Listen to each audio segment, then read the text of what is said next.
Local business owner அவங்களோட பிராண்டை எப்படி வந்து ஆன்லைன்ல கொண்டு வருது அப்படின்றது இந்த வீடியோல பார்க்கலாம்.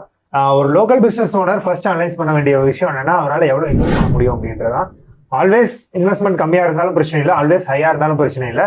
நீங்க பண்ண வேண்டியது என்னன்னா, உங்களோட பர்பஸ், நீங்க வந்து எத்தனை மக்களை ரீச் பண்ணணும், எவ்வளவு கஸ்டமர் வேணும் ஃபார் த லைஃப் டைம் இல்லைன்னா ஃபார் த இயர் அப்படின்றத நீங்க பிரிச்சு ஒரு கணக்கு எழுதணும். ஃபார் த லைஃப் டைம் எவ்வளவு கஸ்டமர்ஸ் உங்களுக்கு வேணும் அப்படின்றத எழுதிக்கங்க. தென் ஃபார் இயர் எவ்வளவு வந்து உங்களுக்கு கஸ்டமர் வேணும் அப்படின்றத எழுதிக்கங்க. தென் பர் மந்த் எவ்வளவு வேணும் அப்படின்றத எழுதிங்க. இப்ப பர் மந்த் எவ்வளவு கஸ்டமர் வேணுங்கிறத எழுதிருப்பீங்க இல்லையா, அந்த கஸ்டமர் உங்ககிட்ட எவ்வளவு பர்ச்சேஸ் பண்ணுவாங்க அப்படின்றத நீங்க அனலைஸ் பண்ணணும். அந்த பர்ச்சேஸோட ப்ராஃபிட் எவ்வளவு அப்படின்றத நீங்க கால்குலேட் பண்ணதுக்கு அப்புறம் அந்த ப்ராஃபிட்டை எடுத்துட்டு போய் அந்த ப்ராஃபிட்டை நீங்க கம்ப்ளீட்டா வந்து பிராண்டிங்காக இன்வெஸ்ட் பண்ணலாம் ஆன்லைன்ல. என்ன ப்ராஃபிட்டை கம்ப்ளீட்டா இன்வெஸ்ட் பண்றதா அப்படின்னா, எஸ், இனிஷியல் ஸ்டேஜ்ல ஃபார் த 1 இயர் கிடைக்கிற ப்ராஃபிட் அப்படியே நீங்க வந்து ஆன்லைன்ல ரீஇன்வெஸ்ட்மெண்ட்டா பண்ணீங்கன்னா மட்டும்தான் ஃபார் த லைஃப் டைம் வந்து உங்களால கஸ்டமர் அக்வயர் பண்ண முடியும்.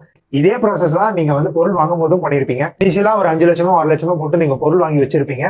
அதெல்லாம் வந்து உங்களுக்கு ரிட்டர்ன்ஸ் எப்போ கிடைச்சிருக்குன்னா, ஒரு 2 வருஷமோ 3 வருஷமோ கிடைச்சுதான் இனிஷியல் ரிட்டர்ன்ஸே உங்களுக்கு கிடைச்சிருக்கும் இல்லையா. அதே சேம் கான்செப்ட் தான் நீங்க ஆன்லைன்ல ஆரம்பிக்கும் போதும் பண்ணணும். ஸோ இதை நீங்க அண்டர்ஸ்டாண்ட் பண்ணிட்டு அக்செப்ட் பண்ணிட்டீங்கன்னா மட்டும்தான் உங்களால ஆன்லைன்ல பெருசா சர்வே பண்ண முடியும். இது மாதிரி பிசினஸ் ரிலேட்டட் டிப்ஸ் வேணும்னு நினைச்சீங்கன்னா ஜனதமய சமயம் ஃபாலோ பண்ணிக்கணும்.